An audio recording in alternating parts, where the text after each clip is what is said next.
Cuando Champollion descifra la piedra Rosetta, elaborando su primer diccionario de jeroglífico, abre a millares de investigadores las puertas de un mundo tan fascinante como desconocido, creando un instrumento que permitía descifrar aquello que los antiguos egipcios dejaron escrito en sus tumbas y papiros, mostrando unos conocimientos científicos que resultan asombrosos para su altísimo nivel y cuyos orígenes parecen perderse en la noche de los tiempos, abriendo la incógnita de cómo una civilización puede saltar del neolítico a esos niveles de genialidad y después ir perdiendo paulatinamente su esplendor y sus saberes. La historiografía oficial nos ofrece una imagen global de una civilización fascinante, ignorando determinadas pruebas arqueológicas capaces de romper cualquier esquema establecido, ya que del mismo modo que si podemos hablar de una evolución cultural lineal a lo largo de las 31 dinastías del Egipto faraónico, no podemos decir lo mismo de su evolución tecnológica, que nos muestra unos espectaculares avances en un periodo determinado y una posterior involución de la que no nos hablan los libros de historia. La meseta de Giza es el mayor testimonio de estos problemas arqueológicos, y en especial la Gran Pirámide. No existe ninguna inscripción que explique sus misterios, ninguna pista válida que confirme su datación en el tiempo.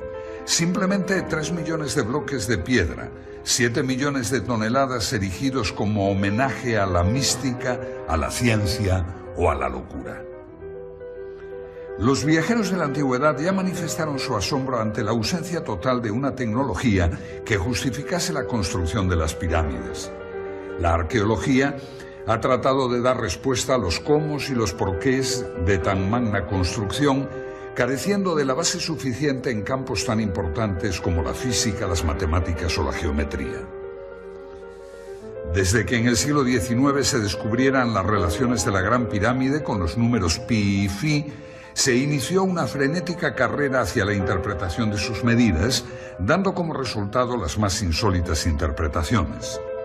En pulgadas, en yardas, en metros, en litros o en varas, las mediciones, muchas veces sometidas a tortura, conducían a la explicación de todo, del presente, del pasado y del futuro, no faltando quien achacaba a errores de construcción los datos que fallaban en su teoría. O incluso otros no dudaron en limar algunas aristas para que sus elucubraciones fuesen refrendadas con mayor precisión. Fue a finales del siglo pasado cuando llegó a Egipto Sir William Matthews Flinders, Petrie, con un sofisticado equipo de medición que incluía teodolitos de alta precisión, niveles ópticos, calibres micrométricos con vernier, goniómetros adaptados a ángulos, catetómetros, anteojos de autocolimación, cintas de Invar, termómetros de Beckman, etc.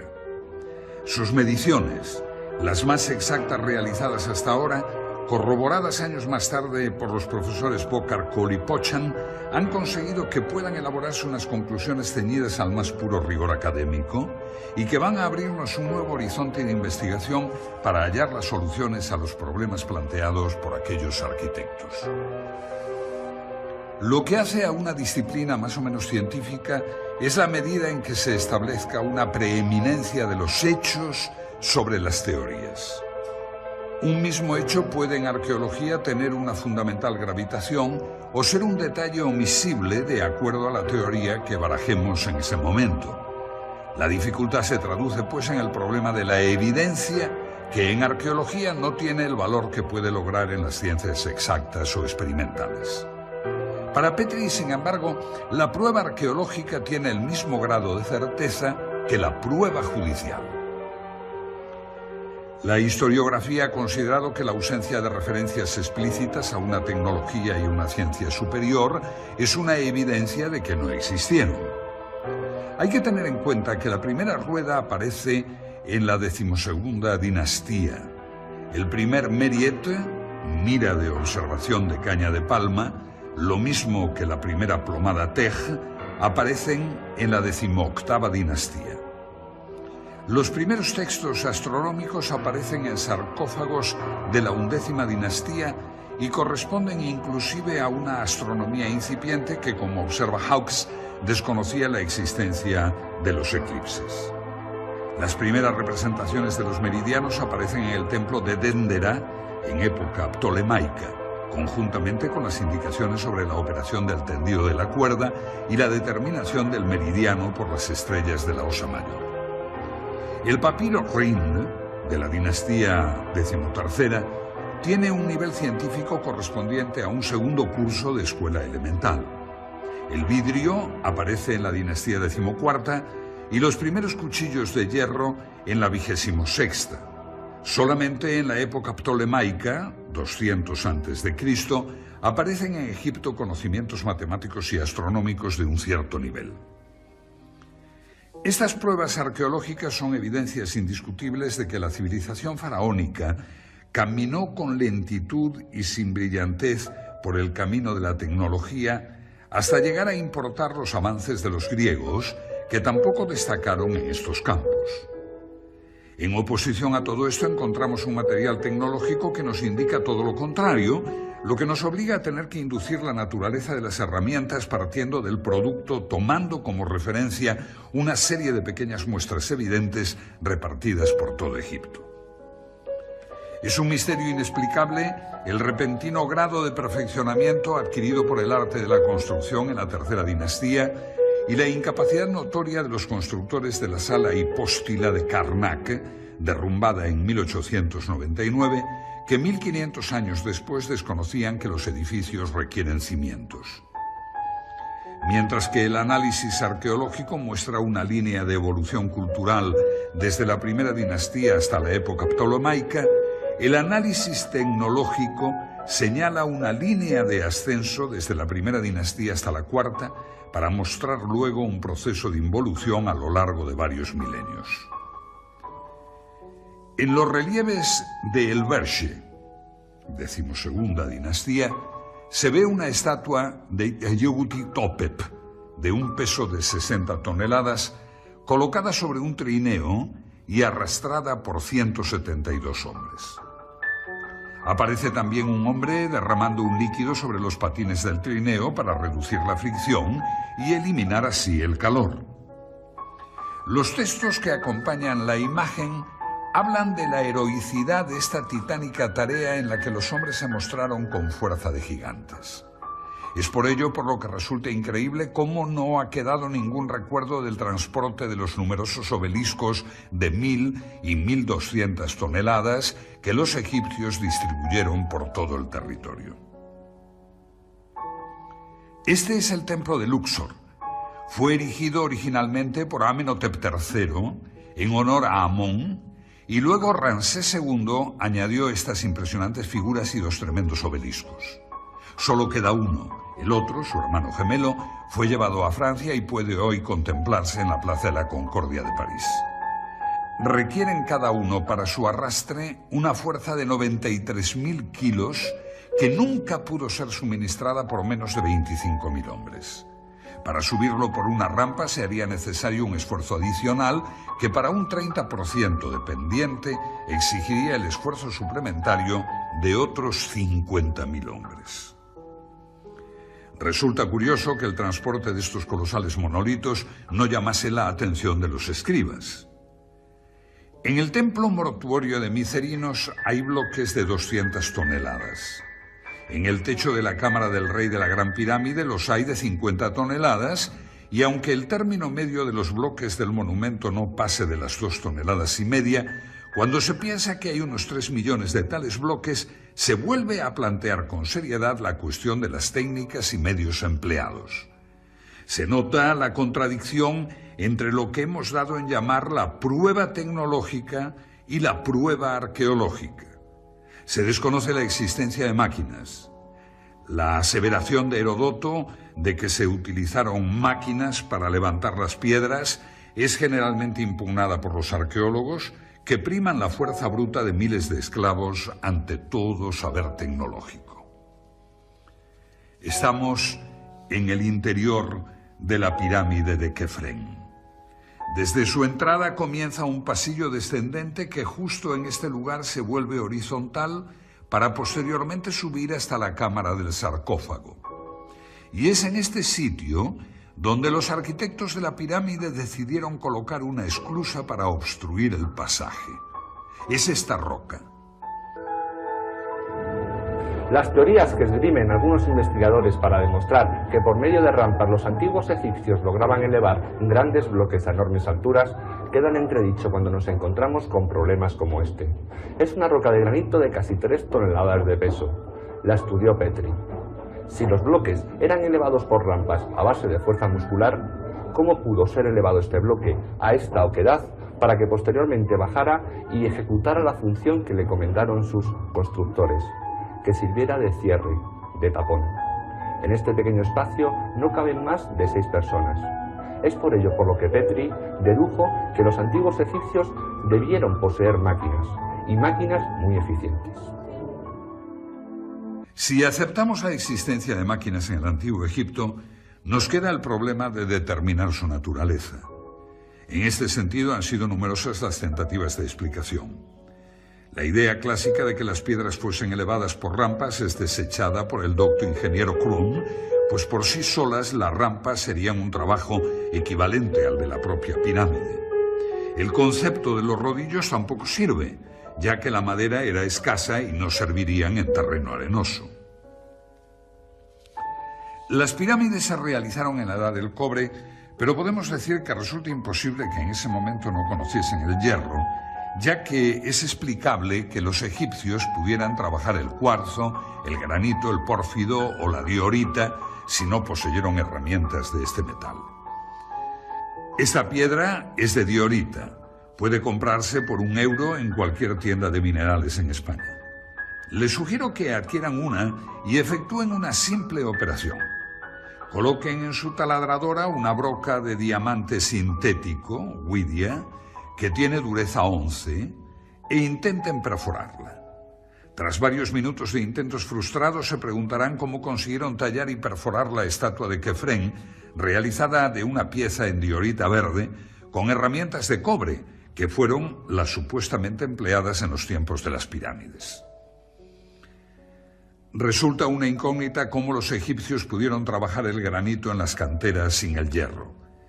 En las canteras de Asuán se aprecian muchas series de agujeros y ranuras rectangulares profundas y estrechas, las cuales, como dice Clark, no se puede afirmar que se hicieran con herramientas de hierro, pero sí se puede afirmar que no pudieron hacerse con cobre. Efectivamente, los cortes de la roca en la cantera se producían tras introducir en los orificios piezas de madera que luego se humedecían.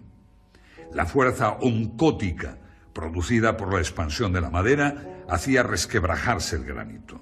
Pero nos queda el saber cómo realizaban tales orificios. Se conocen además 4 muestras de hierro del Antiguo Egipto que fueron analizadas por Petrie. Una de ellas fue descubierta por Perrink, el ayudante de Howard Beese, cuando se limpió el canal sur de ventilación de la Cámara del Rey. Los restos calcáreos adheridos a la lámina hicieron imposible la idea del fraude. Su análisis demostró que tampoco provenía de meteoritos férricos. La conclusión obvia es que los antiguos egipcios utilizaron el hierro y que, al igual que otros muchos dispositivos tecnológicos, su empleo parece haber sido mantenido en secreto, dando con ello origen a un serio problema para los arqueólogos que confunden la ausencia de pruebas con la inexistencia de tecnología. Una posible explicación al mantenimiento de tal secreto podría ser la pertenencia del hierro a la sabiduría divina, siendo su uso restringido a los sacerdotes y a sus operarios. Esa creencia ha pervivido hasta nosotros, que denominamos a la industria del hierro como sidrometalúrgica, es decir, de origen sideral y posiblemente relacionada con los moradores del cielo. Otro aspecto digno de ser estudiado en la búsqueda de respuestas sobre la tecnología es la forma en que los constructores adosaban los bloques unos a otros sin dejar ninguna separación entre ellos. En cualquiera de nuestros cuartos de baño, la junta entre las losetas del alicatado nunca baja de 1 milímetro. Y si estas plaquetas son de tan solo 20 centímetros, podremos comprender el problema que representa unir monolitos de decenas de toneladas. Ni siquiera una hoja de afeitar penetra en las juntas que pueden ser rectas o curvas, aunque nunca sin perder el íntimo contacto. Las únicas herramientas que poseemos de los artesanos egipcios son algunos cinceles de cobre, de los que se conocen varias colecciones. En general, las perforadoras prehistóricas trabajaban con polvo de esmeril, pero en piezas del Imperio Antiguo, como vasos y platos de granito o de diorita, se encuentran huellas de una punta cuya naturaleza se desconoce, pero que no pudo ser otra que el diamante. Y aquí nos encontramos con otro problema arqueológico, pues el diamante es considerado inexistente en aquella época. El torno de alfarero todavía no había aparecido en la época en que las vasijas de diorita torneada eran ya perfectas. En dinastías posteriores ya no se volvió a trabajar la diorita. Ni siquiera los escultores de la época saíta se atrevieron con este material. No debe extrañarnos que los egipcios de las primeras dinastías poseyeran instrumentos superiores a los de las siguientes, pues esto es lo que revela constantemente el análisis tecnológico. La tecnología muestra más signos de retroceso que progresos en el tiempo.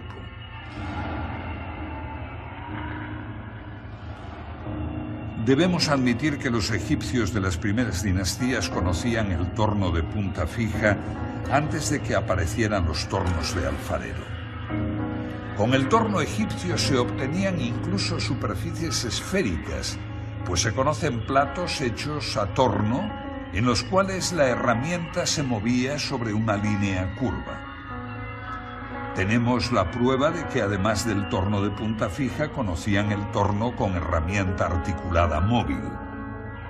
Esta es una importante cuestión tecnológica, pues muy difícilmente podría la herramienta articulada moverse a su vez en forma circular. Que la pieza se movía con independencia de la punta, por otra parte, está probado por ejemplares estudiados por Petri, en los que se puede apreciar por las huellas que la pieza ha sido desmontada para cambiar su centro de giro, una operación familiar para el tornero moderno. Y si el torno de punta fija o móvil ya nos deja impresionados, no lo es menos otra pieza importante como es el serrucho para piedra, y no para piedra normal de caliza, sino también para otras piedras de dureza mucho mayor, como el granito.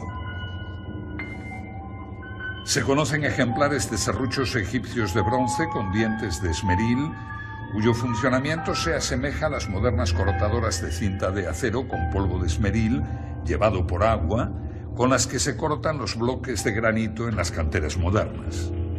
En los hipogeos de Tebas, 12ª dinastía, se han encontrado bloques de granito cerrados que muestran huellas de óxido de cobre, lo que probaría el empleo de esta herramienta. Pero estudiando la inclinación y la velocidad del descenso de la hoja, se descubre que trabajaban a una enorme presión. Es inadmisible que un serrucho de bronce y esmeril pueda cortar granito si le aplicamos una débil presión y empleamos un tiempo indefinido en el corte. La única solución que se nos plantea es que los antiguos egipcios debieron poseer otro instrumento cuya estructura desconocemos, pero que con seguridad no trabajaba con dientes de esmeril. En relación con el modus operandi de estos serruchos, se exhibe en el Museo del Cairo el sarcófago de Diodefre, hijo o hermano de Keops, donde puede apreciarse el trabajo del serrucho. Aparentemente los sarcófagos eran transportados con la tapa no cortada para reforzar la estructura.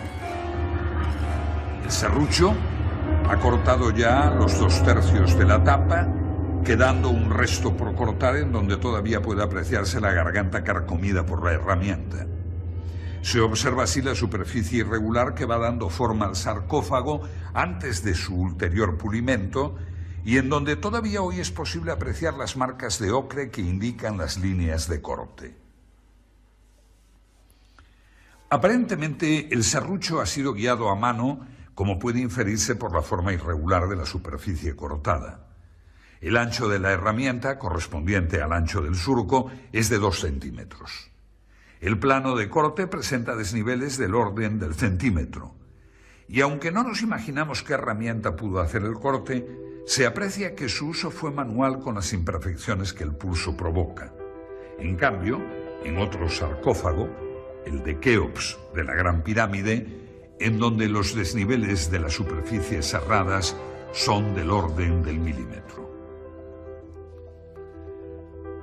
El serruchado del sarcófago de Keops debe considerarse como una obra maestra en la materia, pues a pesar de no haber recibido un pulido ulterior es casi una pieza terminada. La herramienta llevaba una guía mecánica.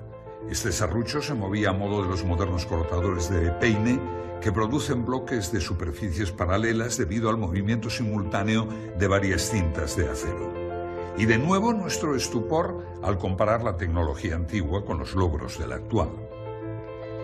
Esta es una cantera situada en Cerceda, en las estribaciones de la madrileña Sierra de Guadarrama. Su moderna tecnología pudo verse en un stand de la pasada Expo 92 de Sevilla. Los bloques de granito llegan hasta aquí desde la península de Labrador o desde Sudáfrica y abastece a la práctica totalidad de cementerios madrileños. Aquí saben de la industria de la piedra.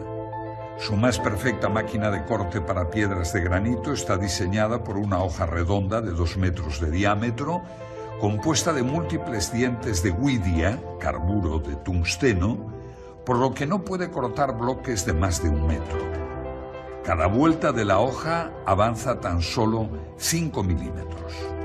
Se tarda una mañana entera en cortar toda la roca. No se puede ejercer más presión, pues las puntas se abrasarían. Viendo esto, debemos preguntarnos cómo hacían los antiguos egipcios para que sus serruchos avanzaran en cada presión casi 2,5 milímetros, o sea, 60 veces más potencia que los logros de nuestra avanzada civilización.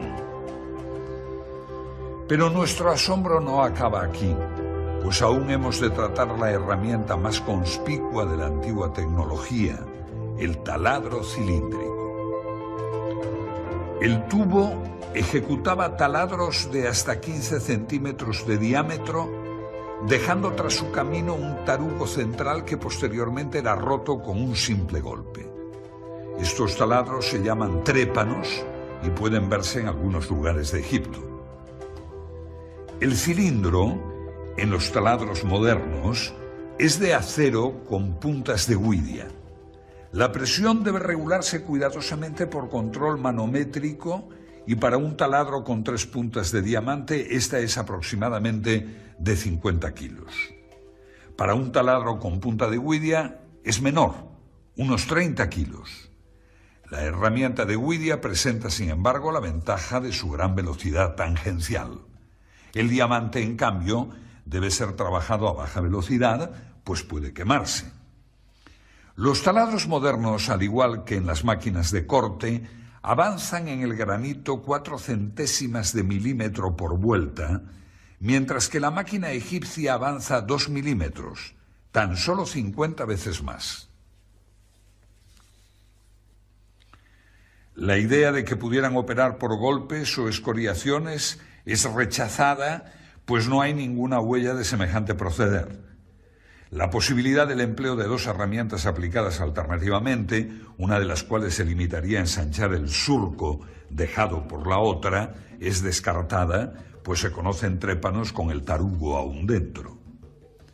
No queda otra alternativa que aceptar que estos instrumentos trabajaban bajo una presión de 2.000 kilos o de que poseyeran un instrumento cortante 50 veces más duro que el diamante. Y con esto ni siquiera sueñan los tecnólogos modernos. Un tarugo de pórfido blanco y negro, correspondiente a la primera dinastía, fue estudiado por Petri, indicando que posterior a esta fecha ya no se volvió a trabajar el pórfido, piedra extremadamente difícil de mecanizar tanto por su dureza como por su textura heterogénea. El mismo autor pudo fotografiar un trépano con un tarugo de 70 centímetros de diámetro.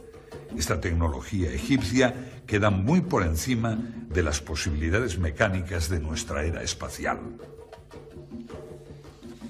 Aunque como realización tecnológica de alta precisión no existe nada en el mundo entero que iguale el revestimiento calcáreo de la Gran Pirámide.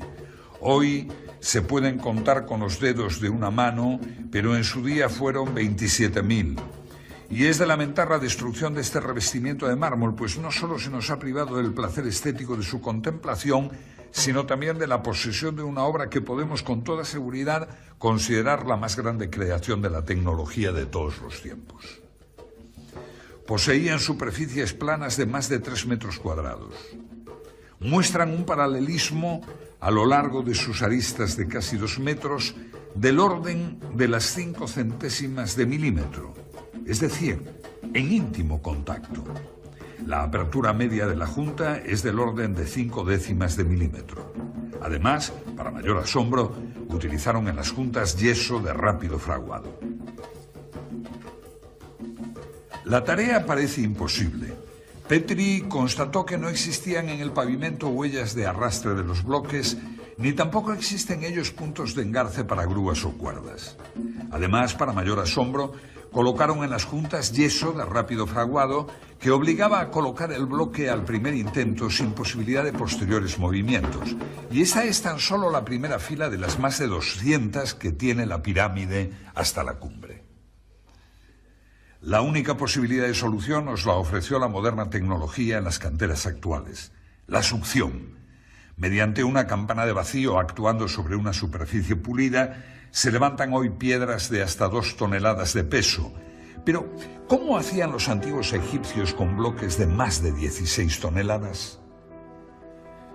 Los 90 grados exactos que forman los diedros de los bloques debieron recibir su último tratamiento en el taller donde se producían.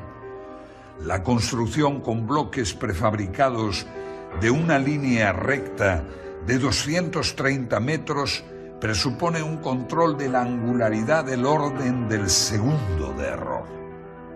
Pues bien, en la actualidad, para las mejores escuadras normalizadas por la industria moderna, norma DIN 875 admite errores de más o menos 3 centésimas de milímetro, cantidad algo superior que los errores de angulación y paralelismo de la obra egipcia. Teniendo en cuenta que los mejores instrumentos no ópticos miden con errores de más de 300 segundos, se demuestra como un teorema que los egipcios debieron poseer instrumentos ópticos y además de alta precisión, ya que el anteojo de autocolimación corriente, por ejemplo, da errores del orden de los 5 segundos. La construcción de uno de los bloques de revestimiento de 20 metros cuadrados de superficie es una tarea equivalente al pulido del espejo del telescopio de Monte Palomar. Para comprender la magnitud de la obra egipcia bastará observar que aquellos fabricaron 27.000 de estos bloques. Lograron, hace 7.000 años, la producción en masa de instrumentos ópticos que la industria moderna solo produce en escala artesanal. Ninguna otra época histórica realizó tareas de esta naturaleza, por lo que debemos considerar con seriedad lo que ello implica en el dominio de la mecánica, la óptica y la geometría. Con estos planteamientos ya debemos ir desterrando el concepto de casualidad en los restos de la cultura egipcia. La orientación de las pirámides es una de esas casualidades y es lógico que ciertos arqueólogos piensen así, pues de lo contrario habría que suponer un instrumental y unos conocimientos superiores a la tecnología actual, y eso es difícil de aceptar, aunque no nos quede más remedio. Las representaciones que aparecen en el templo solar de Niuserre de la Quinta Dinastía y que coinciden con los textos del templo de Edfu, en las cuales aparece el rey y sacerdotisas con una maza, estacas y la cuerda de arpentar, determinando la orientación de un templo, no puede tomarse al pie de la letra, pues tales representaciones serían como estudiar nuestros sistemas de ingeniería por las fotos de la ceremonia de colocación de una primera piedra. En inscripciones y manuscritos no se desprende el menor atisbo de conocimiento geodésico. La conclusión del análisis arqueológico está pues basada en hechos, y por ello algunos egiptólogos consideran que la exacta orientación geodésica de las pirámides tiene que ser producto del azar. Como casi siempre ocurre en la Gran Pirámide, el análisis tecnológico lleva a la conclusión opuesta. Su error de orientación es de 5 minutos 31 segundos. Para hacernos una idea, coloquemos una moneda de 2 euros a 1 kilómetro de distancia. Su diámetro sería el error que tiene la Gran Pirámide con respecto al norte verdadero.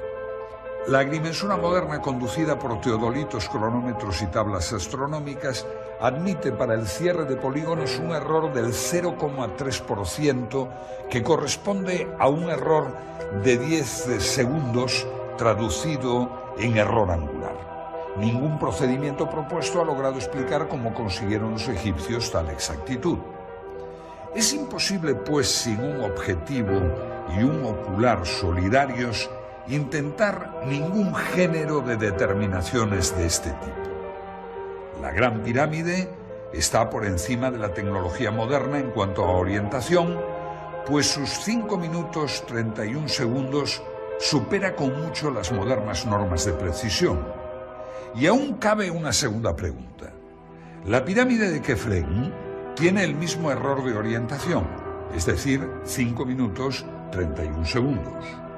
Las dos grandes pirámides de Egipto tienen el mismo error, y ahora cabe preguntarse si dicho error fue motivo de cambios de orientación total de la meseta de Giza por motivo de los terremotos, o bien si estos 5 minutos 31 segundos no fueran tal error y siguieran la concepción original de los constructores.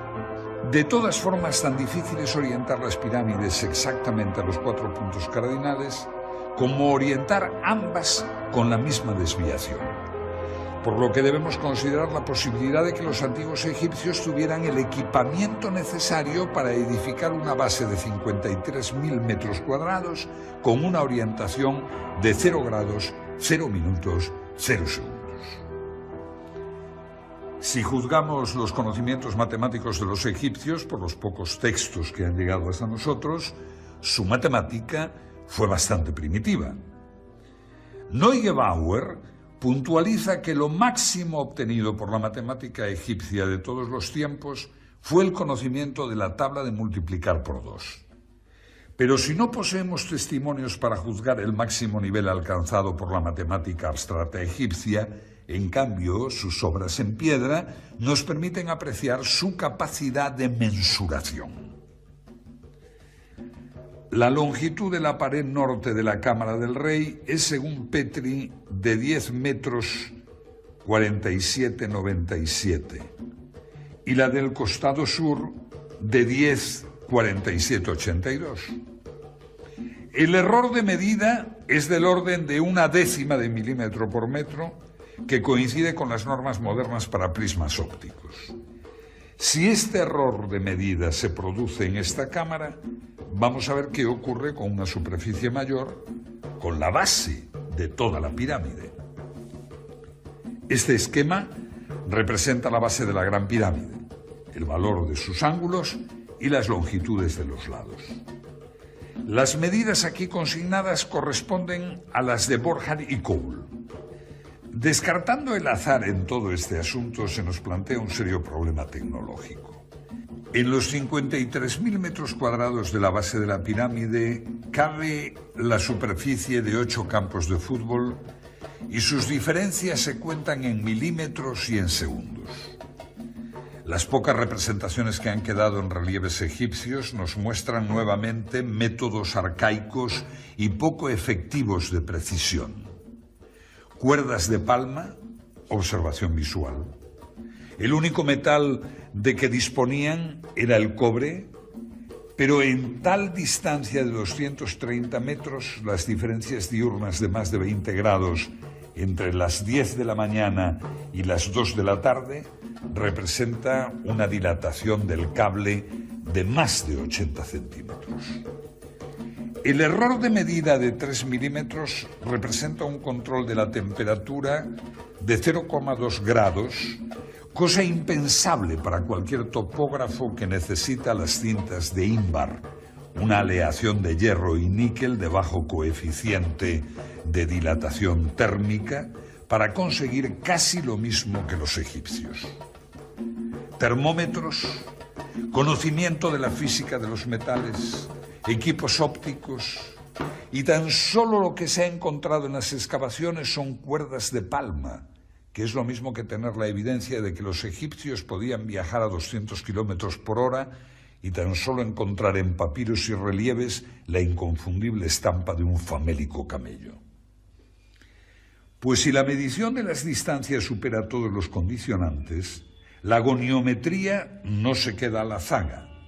La goniometría es la ciencia de la angulación y constituye en la Gran Pirámide el punto crucial de discrepancia entre el análisis arqueológico conducido filológicamente y el análisis arqueológico que utiliza elementos tecnológicos. El instrumento primitivo que corresponde a nuestro teodolito era el astrolabio, y el antecesor del sextante fue la ballestina o bastón de Jacob. Con cualquiera de estos instrumentos el error que se cometía era del orden de 30 minutos. En cuanto a otros instrumentos no ópticos, todavía se emplean para agrimensura de baja precisión ciertos dispositivos como la escuadra de pínulas, siendo las pínulas cerdas o hilos de nylon, y las escuadras de espejo. El error de estos instrumentos se puede apreciar en los 20 minutos. Cuando pasamos a estudiar la goniometría egipcia, nos encontramos con la sorpresa de que aquellos tecnólogos medían ángulos con la precisión de un segundo de arco. Esto debe considerarse como sobrenatural, pues trasciende ampliamente la capacidad del ojo humano, que es como aseguran que fue orientada la pirámide. El ángulo noroeste de la Gran Pirámide mide 89 grados 59 minutos 58 segundos, lo que, tratándose de un replanteo, es indicativo de una precisión del orden de un segundo. Los buenos teodolitos modernos miden con el mismo error observado en el monumento de un segundo. Estos errores son inevitables para la cantidad de factores incidentes, tales como errores de la lectura de los nonios, dilatación térmica de instrumentos y elementos de lectura, errores de nivelación, error de arrastre, viento, errores de apreciación sobre el retículo, refracción atmosférica, etcétera, etcétera, y parece ser que todo ello fue tenido en cuenta por los topógrafos egipcios. Se nos presenta en goniometría lo mismo que observamos en mensuración, es decir, el mismo error en estructuras pequeñas, como sarcófagos o cámaras, que en las grandes. Ello presenta una homogeneidad al sistema de medidas empleado que excluye cualquier hipótesis basada en el azar o en la casualidad. Como demostración de lo dicho, comparemos la desviación azimutal de las dos grandes pirámides.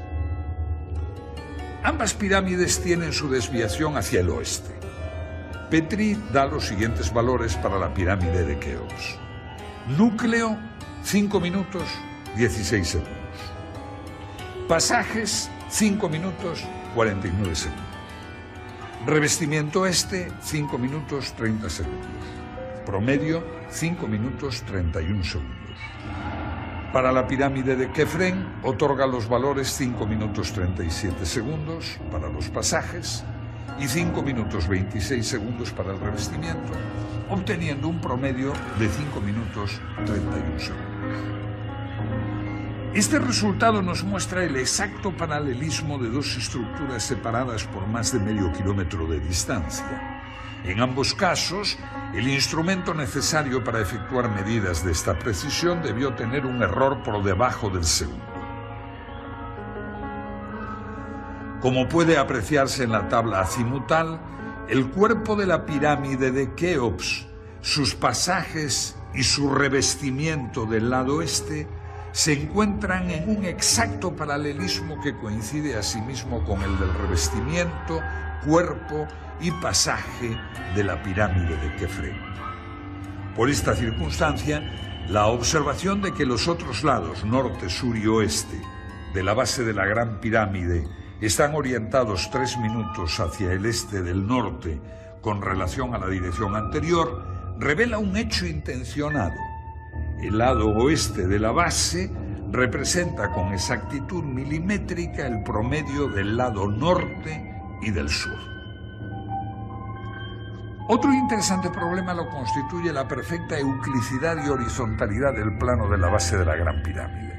El asunto es altamente atractivo porque la nivelación debió efectuarse prescindiendo de las direcciones diagonales, ya que en el centro los constructores dejaron sin tocar la piedra de la meseta y solamente rebajaron el perímetro. Este mismo mogote central dificulta las operaciones de cuadración del perímetro de la base, que debió ser efectuada por medios puramente ópticos. El estudio de la base revela un plano perfecto en todo el perímetro de 920 metros, de tal manera que el ángulo suroeste se revela tan solo 1,5 centímetros más alto que el noroeste. Sobre la diagonal de 325 metros, esto representa un error de 0,04 milímetros en homogeneidad con todos los errores relativos que hemos calibrado. Respecto a los dispositivos de observación de los egipcios, conocemos solamente el merjet, o vara del observador de las horas, que era una vara de palma con una comisura en V en la parte superior, empleado para medir por la altura de las estrellas las horas de la noche. Con este artilugio no pudieron avanzar mucho en sus conocimientos astronómicos. La pregunta obvia es si es posible calcular la cifra de 365,2425 días por la simple observación de un fenómeno tal como la crecida del Nilo. La meteorología no presenta un grado de regularidad que permita estadísticas de esta exactitud. Ello requeriría, en el mejor de los casos, estadísticas de muchos milenios, lo cual nos retrotrae al problema que se quiere soslayar con el argumento. Hay una cierta lógica en admitir que no puede hacerse un gran progreso en astronomía si el mismo no va acompañado de un progreso paralelo en óptica. La historia muestra que en ningún caso se dio un progreso aislado en una rama particular de la ciencia si todas las otras ramas no fueron adelantadas en medida paralela. La capacidad de medición de los egipcios no puede ser considerada como un hecho aislado en medio de un desconocimiento general de la ciencia y la tecnología. No es posible hacer medidas de precisión si no se posee al mismo tiempo un vasto conocimiento de la óptica, la matemática, la termología, etc. Todo ello sin tener en cuenta que una medida de precisión debe inspirarse en algún propósito específico. Es evidente entonces la completa disociación entre una ciencia avanzada y lo que aparece en sus pinturas y escritos. La oposición entre el análisis arqueológico y el análisis tecnológico llega al extremo de pintarnos dos mundos heterogéneos que marchan en sentido inverso, uno que aprende con lentitud y otro que olvida rápidamente. Este conjunto de circunstancias nos presentan un panorama de involución ascendente que pareciera ser uno de los principios cardinales de la arqueología. Lo que surge a la luz de repente en los periodos iniciales de Egipto pudiera no ser el producto de una generación espontánea, sino el final de una trayectoria de siglos de tradición. Admitir esto, un largo itinerario cultural desconocido para nosotros, es más ajustado a la realidad de los hechos históricos que suponer la creación de evolucionadas técnicas científicas y perfeccionados instrumentos que de repente, por arte de magia, hacen su aparición en el escenario del Nilo. La Gran Pirámide es la obra imposible. Aunque hablamos de los egipcios en tono genérico, es solo en este monumento donde la perfección se halla presente. No puede compararse con ninguna otra obra en toda la tierra de los faraones o en todo el mundo. Posiblemente todas las demás pirámides sean la burda imitación de un pueblo que se encontró con ella cuando llegó a Egipto.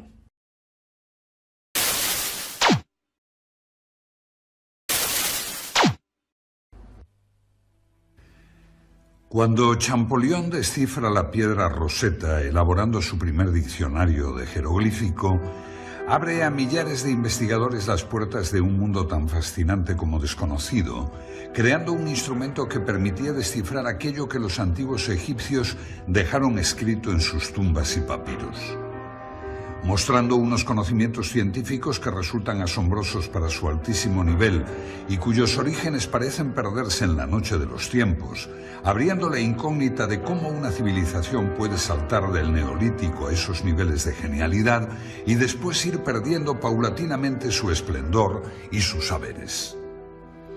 La historiografía oficial nos ofrece una imagen global de una civilización fascinante, ignorando determinadas pruebas arqueológicas capaces de romper cualquier esquema establecido, ya que del mismo modo que si podemos hablar de una evolución cultural lineal a lo largo de las 31 dinastías del Egipto faraónico, no podemos decir lo mismo de su evolución tecnológica, que nos muestra unos espectaculares avances en un periodo determinado y una posterior involución de la que no nos hablan los libros de historia. La meseta de Giza es el mayor testimonio de estos problemas arqueológicos, y en especial la Gran Pirámide. No existe ninguna inscripción que explique sus misterios, ninguna pista válida que confirme su datación en el tiempo. Simplemente 3 millones de bloques de piedra, 7 millones de toneladas erigidos cimientos. Mientras que el análisis arqueológico muestra una línea de evolución cultural desde la primera dinastía hasta la época ptolomaica, el análisis tecnológico señala una línea de ascenso desde la primera dinastía hasta la cuarta para mostrar luego un proceso de involución a lo largo de varios milenios.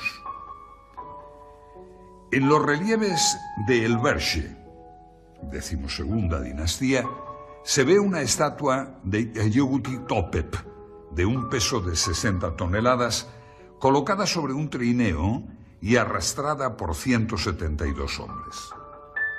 Aparece también un hombre derramando un líquido sobre los patines del trineo para reducir la fricción y eliminar así el calor.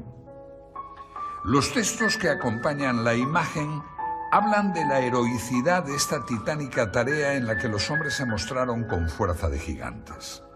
Es por ello por lo que resulta increíble cómo no ha quedado ningún recuerdo del transporte de los numerosos obeliscos de 1000 y 1200 toneladas que los egipcios distribuyeron por todo el territorio.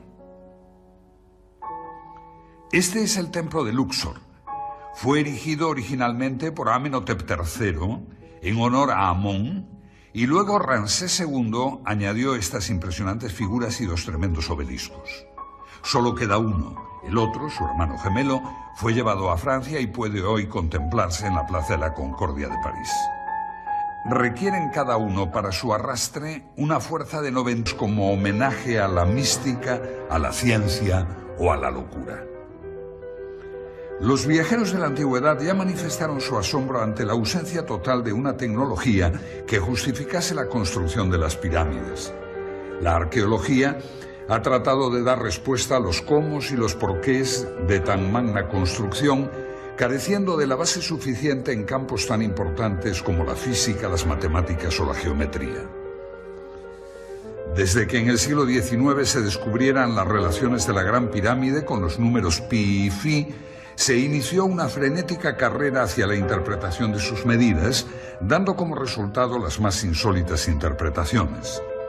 En pulgadas, en yardas, en metros, en litros o en varas, las mediciones, muchas veces sometidas a tortura, conducían a la explicación de todo, del presente, del pasado y del futuro, no faltando quien achacaba a errores de construcción los datos que fallaban en su teoría. O incluso otros no dudaron en limar algunas aristas para que sus elucubraciones fuesen refrendadas con mayor precisión.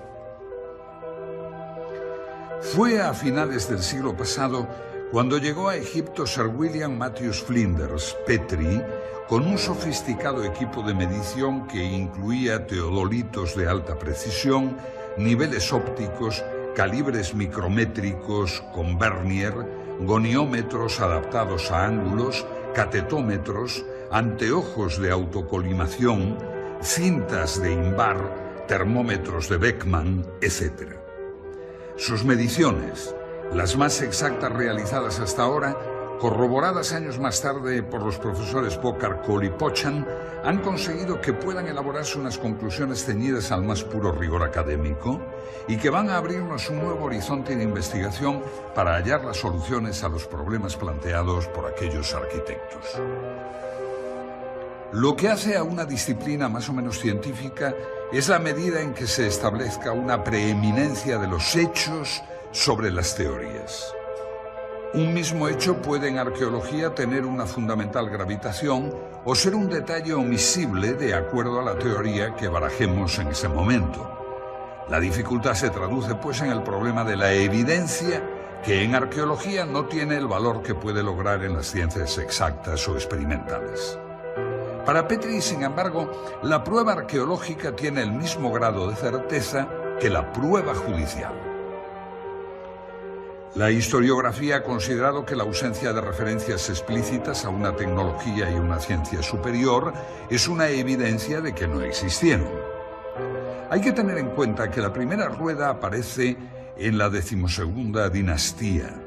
El primer meriette, mira de observación de caña de palma, lo mismo que la primera plomada tej, aparecen en la 18ª dinastía. Los primeros textos astronómicos aparecen en sarcófagos de la 11ª dinastía y corresponden inclusive a una astronomía incipiente que, como observa Hawkes, desconocía la existencia de los eclipses. Las primeras representaciones de los meridianos aparecen en el templo de Dendera en época ptolemaica, conjuntamente con las indicaciones sobre la operación del tendido de la cuerda y la determinación del meridiano por las estrellas de la Osa Mayor. El papiro Rhind, de la dinastía XIII, tiene un nivel científico correspondiente a un segundo curso de escuela elemental. El vidrio aparece en la dinastía XIV y los primeros cuchillos de hierro en la 26ª. Solamente en la época ptolemaica, 200 a.C., aparecen en Egipto conocimientos matemáticos y astronómicos de un cierto nivel. Estas pruebas arqueológicas son evidencias indiscutibles de que la civilización faraónica caminó con lentitud y sin brillantez por el camino de la tecnología hasta llegar a importar los avances de los griegos, que tampoco destacaron en estos campos. En oposición a todo esto encontramos un material tecnológico que nos indica todo lo contrario, lo que nos obliga a tener que inducir la naturaleza de las herramientas partiendo del producto, tomando como referencia una serie de pequeñas muestras evidentes repartidas por todo Egipto. Es un misterio inexplicable el repentino grado de perfeccionamiento adquirido por el arte de la construcción en la tercera dinastía y la incapacidad notoria de los constructores de la sala hipóstila de Karnak, derrumbada en 1899, que 1500 años después desconocían que los edificios requieren